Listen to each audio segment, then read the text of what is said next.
Your Excellency, the next is Minister of Health, Dr. Deborah Mulongo Barasa, witness whereof by Mr. Henry Kimtai, Hari Kimtai, and Ms. Mary Mudhoni Muriuki, in the presence of Honorable Dr. Robert Bukose, Chairperson, Departmental Committee on Health.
Next is Ministry of Investment, Trade and Industry, Honorable Salim Vuria Mugala, accompanied by Abubakar Hassan Abubakar, Alfred Ombundo Kombundo, Dr. Julius Muhwana, in the presence of Honorable James Kakuya Mwangi, if he is present.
Next is Minister of Education, Mr. Julius Migos Ogamba, Cabinet Secretary, Dr. Pelio Kipsang, Principal Secretary, Dr. Esther Moria, Principal Secretary, Dr. Beatrice Inyangala, Principal Secretary, and in the presence of Honorable Julius Meli, if he's around.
Your Excellency, the next is Minister of East African Community and Regional Development.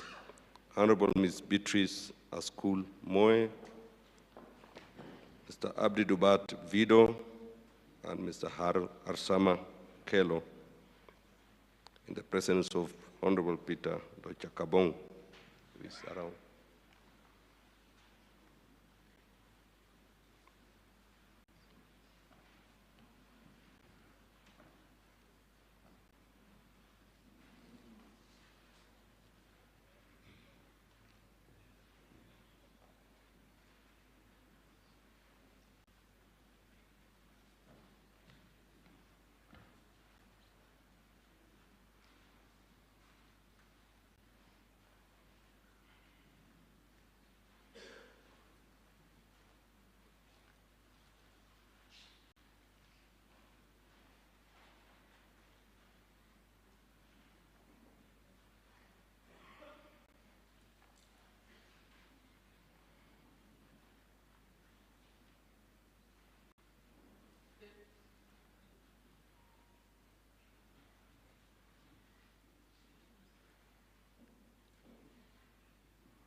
Next is Minister of Agriculture and Livestock Development, Dr. Andrew Mhia Karanja,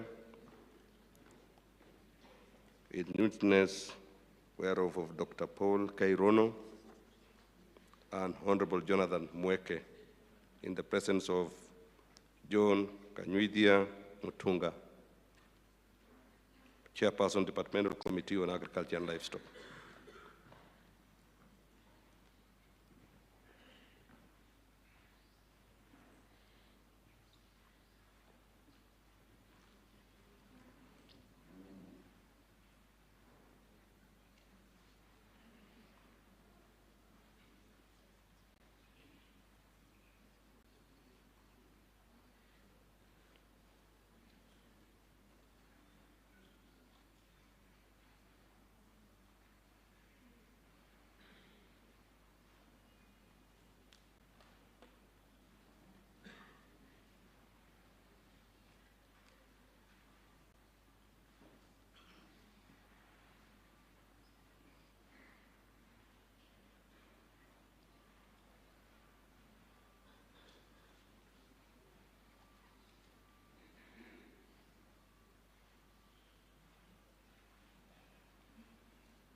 The next in line, Your Excellency, is Ministry of Roads and Transport, Mr. Davis K. Chirchir, Cabinet Secretary, PS Engineer Joseph Mbugwa, and PS Mr. Mohamed Dakar, in the presence of Honorable George Masharia Kariuki.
Your Excellency, the next is Minister of Labor and Social Protection, Honorable Alfred Nganga Mutua, PS Shadrach Mwadime, PS Mogosi Motari, in the presence of Honorable Alice Wambui Nganga, if she's around.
The next is Minister of Youth Affairs, Creative Economy and Sports, Honorable Kipchumba Murkomen, accompanied by PS Ismail Mahali Madei, Engineer Peter Kaitum, in the presence of Daniel Wanyama Sitati, Chairperson, Departmental Committee on Sports and Agriculture, and Culture, sorry.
The next is Minister of Lands, Public Works, Housing and Urban Development, Honorable Alice Pahome, Cabinet Secretary, in the witness whereof by Honorable Generali Korir Nixon, Mr. Charles Hinga Mwaura, and Mr. Joel Simatua Loremoi, in the presence of Honorable Joash Nyamache Nyamoko and Honorable Johanna Ngeno Kibiegon.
Next, Your Excellency is Minister of Tourism and Wildlife, the Honorable Rebecca Miano, in witness whereof by Mr. John Lekakeny Ololtua and Ms. Musaya Sylvia Kihoro, in the presence of Chavez Kareke Mbuki.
The next, Your Excellency, Minister of Energy and Petroleum, the Honorable James Opio Wandai, Cabinet Secretary, accompanied by Mr. Alex K. Washira, PS, and Mr. Mohammed Liban, Principal Secretary for Tourism, in the presence of Honorable Vincent Musyoka Musau, Chairperson, Departmental Committee on Energy.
Your Excellency, last but not least, is Ministry of Mining, Blue Economy and Maritime Affairs, the Honorable Hassan Ali Joho, Cabinet Secretary, in witness of whereof Mr. Elijah K. Mwangi, Ms. Betsy Njagi, Mr. Jovri Kaituko, in the presence of Honorable David Kigeria and Honorable David Kangogo Bowen.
Your Excellency, sir, this brings us to the end of this first part of our ceremony. Your Excellency, you may kindly take your seat at the designated presidential dais.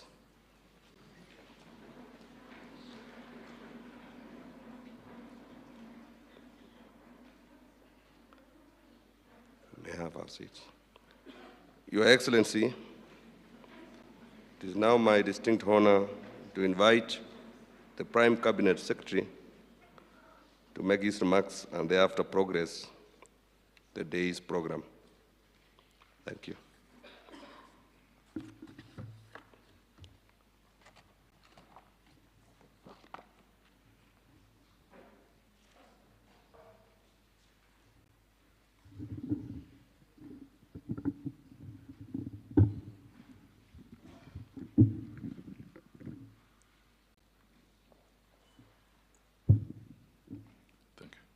Your Excellency, the President of the Republic of Kenya, Honorable William Samoei Ruto, Your Excellency, the Deputy President, Professor Kindiki Kithure, Cabinet colleagues, members of Parliament, members of the Diplomatic Corps present, CEOs, PSS, and all public officers, good morning. Your Excellency, mine will be very brief. We have appended our signatures to the performance contracts, and it is our duty to make sure that we honor what we have signed up to. Your Excellency, I can only emphasize that it will be important that as we execute our mandates, we exercise extreme humility. We also exercise integrity, and we also acknowledge that the focus must be on performance and delivery as you have assigned us in our various portfolios.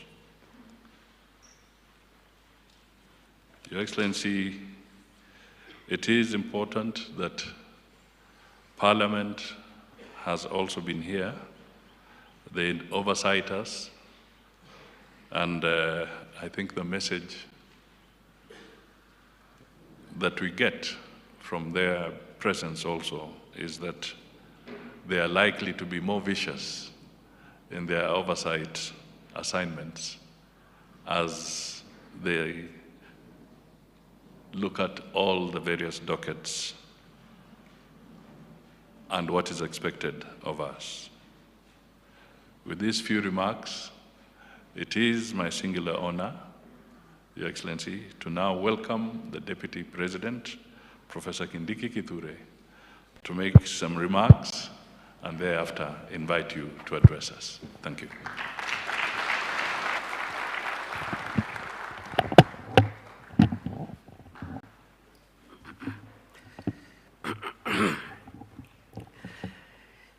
Your Excellency, the President, and all protocols observed, all the dignitaries here, I recognize you. Your Excellency, our Constitution creates a very elaborate yet crucial mechanism for accountability of all people who are delegated with the authority to act on behalf of the people of Kenya, in whose hands the sovereignty of this country rests. That accountability, Your Excellency, sir, ladies and gentlemen, is at different levels. First, the direct accountability system between the President and the people of Kenya through the elections. In between, the Constitution creates arms of government. The executive, led by His Excellency the President, the judiciary, and the Houses of Parliament.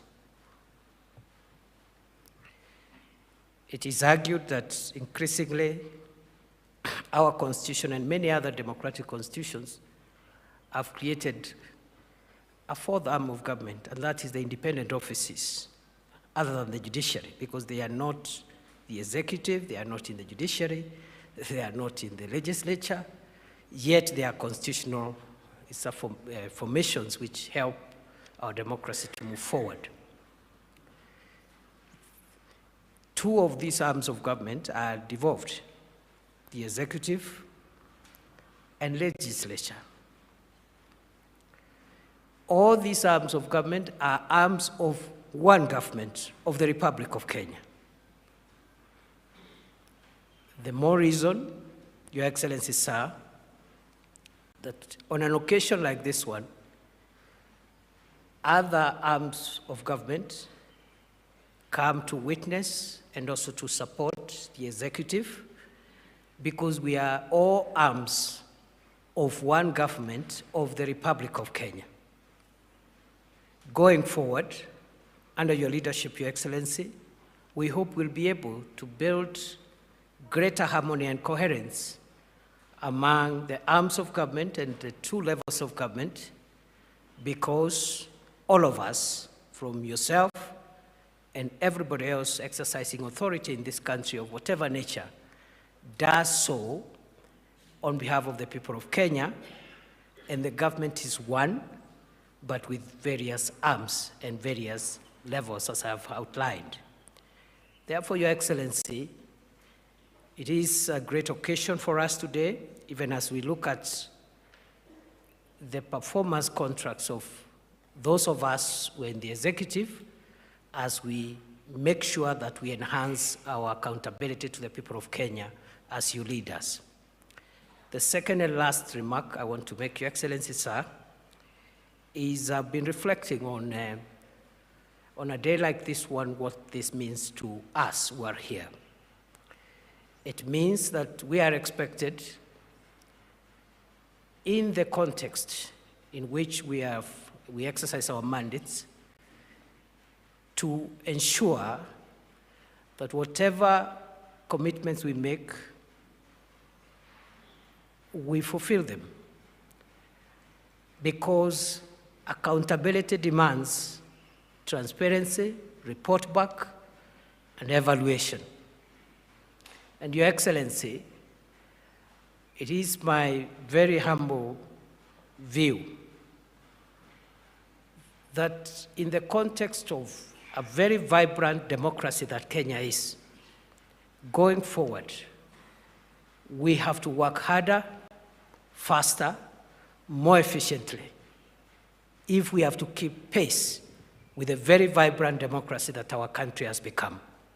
Your Excellency, I'm happy to be part of this, and I promise you from where I sit to support you and to work with all the other colleagues as you lead us to deliver a better Kenya, a more inclusive Kenya, a Kenya that is sensitive to the needs of its people, and a government that is sensitive and responds to the needs and aspirations of the people of Kenya. Permit me, Your Excellency, to request all my colleagues to be upstanding as I welcome you to address us. Mr. President, you're welcome, and thank you very much for this occasion.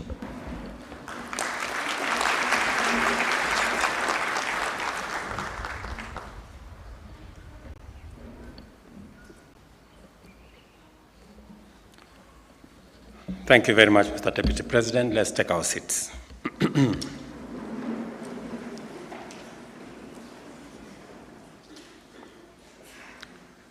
Let me first take this opportunity to welcome all of you present here members of the executive, members of the legislature, members of independent commissions, our members of the diplomatic corps, and friends. This function is not just a part of the traditions and practices of our public service sector.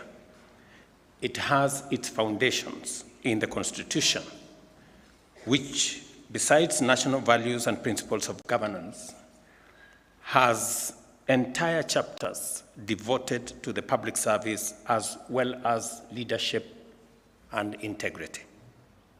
These provisions, alongside other laws enacted under them, when seeking our and receiving public services, define the expectations and entitlement of citizens.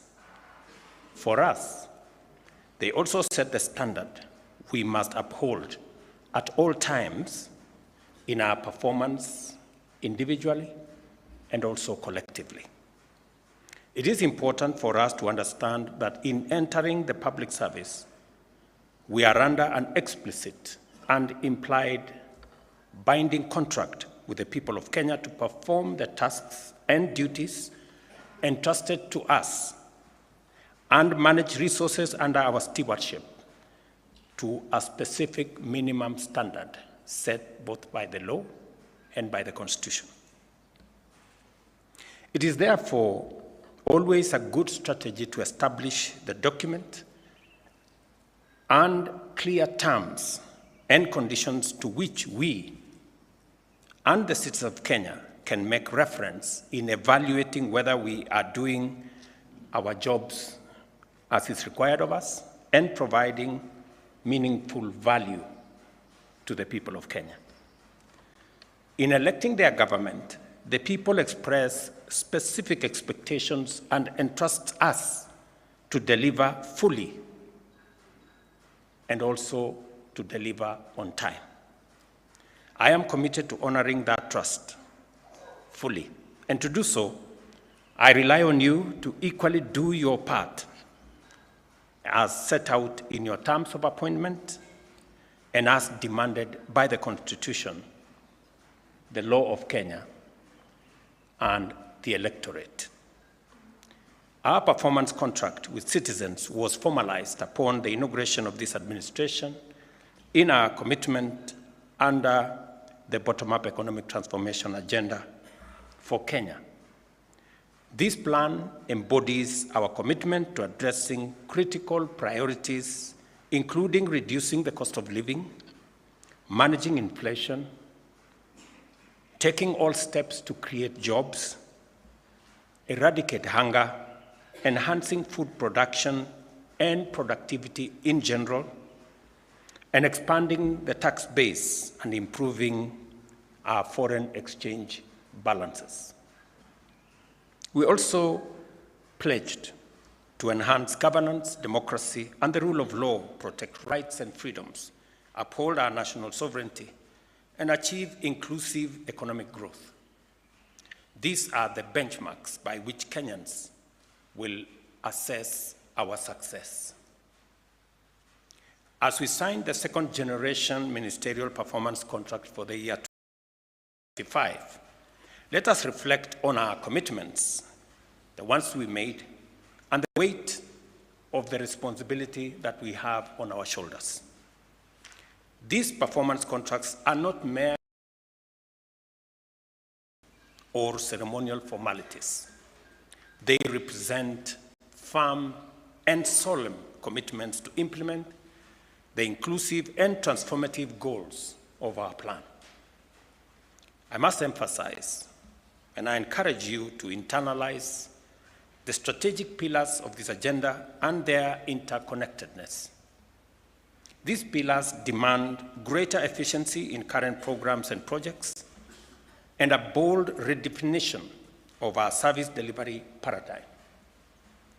Agriculture, for example, is critical to ensuring food security, empowering farmers, creating an ecosystem of micro, small, and medium enterprise, drive job creation, and also build on our economic growth. Affordable housing, on the other hand, enhances dignity and stimulates not just the construction sector, but the whole manufacturing ecosystem in our country. Universal health coverage fosters a healthy, productive population, making sure that no citizen is left behind. While the digital superhighway and creative economy positions Kenya as a global innovative and innovation hub, enhancing our efficiency and also building on our competitiveness. These pillars define my performance contract with the people, which have been directly executed by me and through cabinet secretaries and accounting officers. We are therefore united under a solemn bond to fulfill these commitments for the benefit of our nation and to make this country a better place for all of us. Performance contracting arises from our recognition of the need for a structured mechanism to transform Kenya into an industrialized middle-income economy with a high quality of life for all our citizens by the year 2030, as envisioned in our Vision 2030. It subjects each of our actions to objective benchmarks to evaluate progress and ensures that the needs and aspirations of the people remain at the center of every effort that we make. Over the years, performance contracting has proven to be a robust accountability framework, ensuring the effective use of public resources to meet constitutional mandates and also to meet citizen expectations. This year's contracts integrate the priorities of the fourth-term medium-term plan under Vision 2030 and the strategic pillars of the bottom-up economic transformation agenda. These plans aim to maximize the impact of scarce resources on Kenyans, particularly those at the bottom of the economic pyramid. A society, ladies and gentlemen, is best judged by how it treats its most vulnerable members. And interventions targeting those at the bottom of the ladder will eventually uplift everyone. By aligning their functions with these commitments, every ministry, department, and agency contributes to a rising tide of inclusive prosperity. The contracts we signed today are action plans for urgent, precise, and efficient execution. I expect each cabinet secretary to take personal responsibility for achieving the targets outlined in their ministry's contracts. There is no room, ladies and gentlemen, for excuse or delay or failure. Accountability must cascade through all levels of ministries, departments, and agencies to individual officers. At the end of the financial year, each cabinet secretary will receive a performance report card reflecting their ministry's achievements. These scorecards will ensure that performance contracting is not seen as a meaningless ritual. This scorecard will carry recognition, rewards, and sanctions which will be applied without fail. Excellence, integrity, efficiency, and consistency will be rewarded, while failure, negligence, waste, and misconduct will promptly invite corrective action. It is important that performance contracting is deployed in ways that raise the levels of engagement and motivation and promote greater conformity with the values and principles of public service. In other words, I fully expect to see continuous improvement in responsiveness, efficiency, and integrity of our officers collectively and individually. To ensure seamless implementation, the National Treasury will disburse available budgetary allocations on time. Lack of funds or delay in their release should not be an excuse for failure to serve citizens. Consequently, our planning, budgeting, and execution functions must operate in closer harmony to achieve this goal. After more than a decade, I believe that the time has come to institutionalize performance management. This is why a public service performance management bill is being finalized and will soon be tabled in Parliament. Through legislation, we will entrench accountability and promote the highest standards of service delivery at all levels of government. To strengthen coordination, I have also established an office to focus on performance and delivery management in the Executive Office of the President. Through this office, all MDS will be facilitated to quickly address performance deficiencies and oversee the timely implementation of corrective measures. Performance management is a best practice that must include the entirety of government, and no taxpayer-funded institution should be exempt from the mandate to deliver. I commend constitutional commissions, county governments, and institutions that have embraced performance contracting and urge those that are yet to adopt this framework to do so in the spirit of accountability and conformity with the values and principles of public service. Because overall accountability rests with me, I take this responsibility and opportunity to assure you of my full support in fostering a performance-driven culture within the public service in furtherance of faster delivery of our national transformation agenda. Each one of us is required to deliver on our commitments, and the best way to do so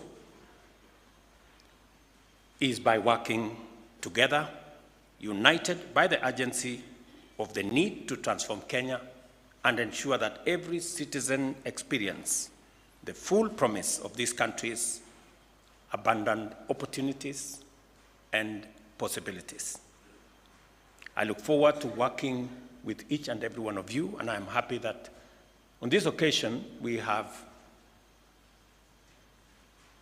chairman of parastatals, we have a chief executive of government agencies present here, so that we can approach this with a whole of government drive and momentum. I want to assure you that although we are in a difficult place globally, economically, but I am very confident that we have the team, we have the people, and we have the plan and the goodwill to transform our nation. I have no doubt in my mind,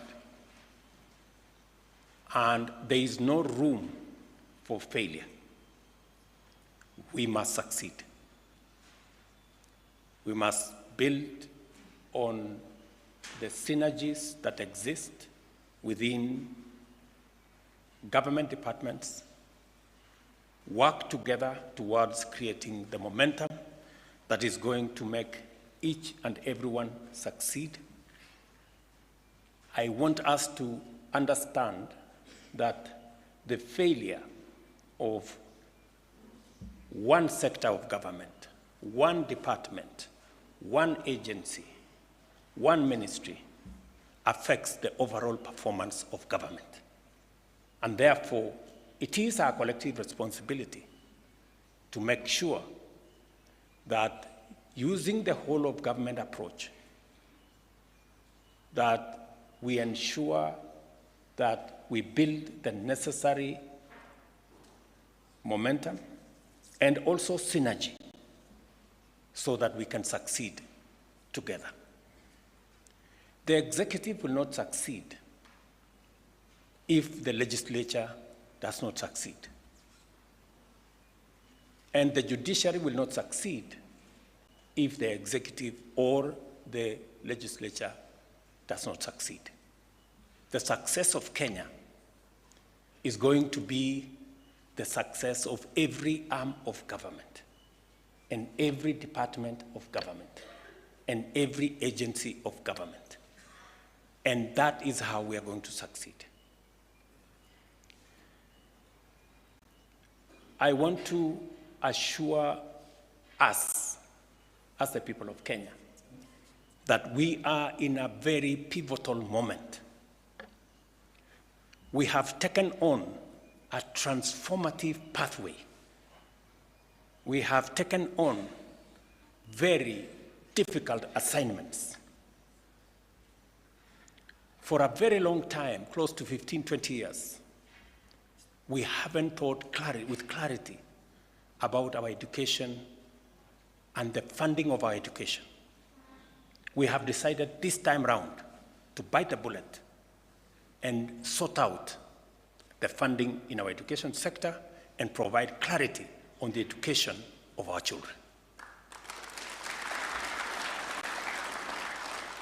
For a very long time, we have imported food in Kenya when we have the wherewithal, the capacity to produce enough food in our country. We've taken on that responsibility, and we are making strides. This year, by God's grace, in a very long time, we will not import some of the food products, including maize. I am equally very proud that we are making significant progress in the production of sugar in Kenya. Something that has been so difficult. We've had to look for COMESA safeguard waivers since I was Minister for Agriculture almost 10 years ago. But this year, by God's grace, and with our farmers working hard and the support we've given them, we have seen a drastic reduction in importation of sugar. We have taken on another very difficult assignment to make sure that we give decent dwellings to the people of Kenya, especially the vulnerable, especially the disadvantaged, those who live in slums without toilets, without electricity, with no sanitation. We've taken on that assignment because we have decided a different pathway for Kenya. Rather than lament about our situation, we have taken on the responsibility to do something about it, however difficult it may be. We have taken on the responsibility of universal health coverage. I know 2 successive presidents have attempted and they didn't quite succeed. 2 successive governments have attempted, they didn't quite succeed. We have decided that we are taking on this challenge because there are too many Kenyans that die out of illnesses that we can treat. There are too many Kenyans who end up in squalor and poverty because of hospital bills. We have decided that this time round, we must get it right and make it possible for every citizen, irrespective of their financial status, that they can get the highest level of treatment in Kenya. Difficult, yes.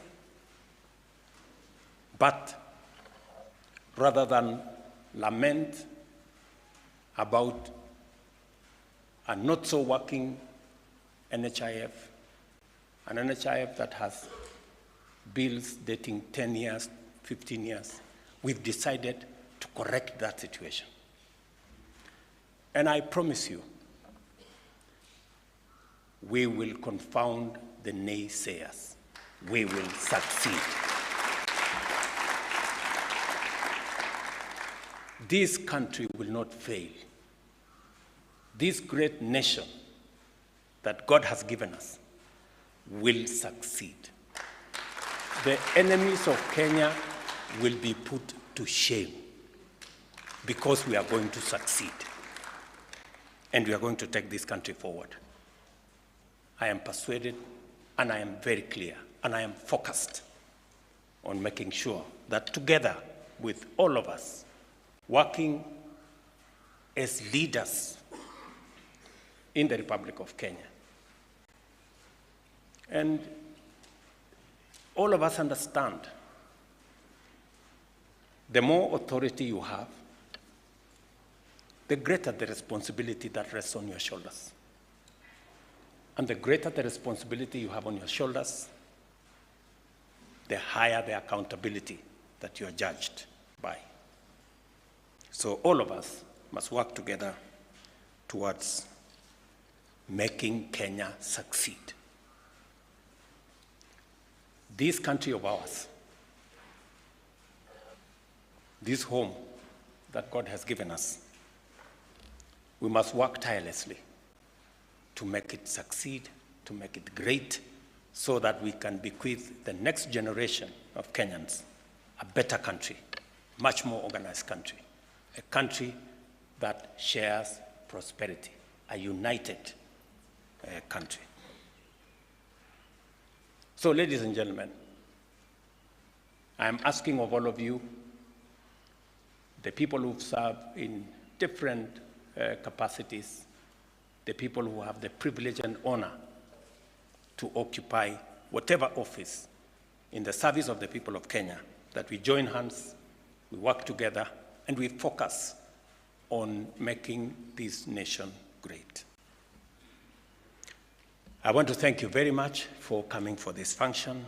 I look forward to working with the ministers and the PSS and those who run different government agencies in making sure that we deliver on the commitments, on the mandate, and on the assignments that have been signed off here today, so that our nation can succeed and we can meet the expectations of the people of Kenya. We will make the other steps as we go. I'm sure every ministry is going to look at the individual departments and also agencies in the different ministries to make sure that they become part of this whole of government approach in the delivery of our assignment given to us by the people of Kenya. Thank you very much. God bless you all, and God bless our great country, Kenya. Asanteni sana. Another round of applause for His Excellency. Thank you, Your Excellency. We'll request that you remain on stage as we wind up with the national anthem. If there's anybody who is seated, please let's be upstanding as we finish with the national anthem. The national anthem.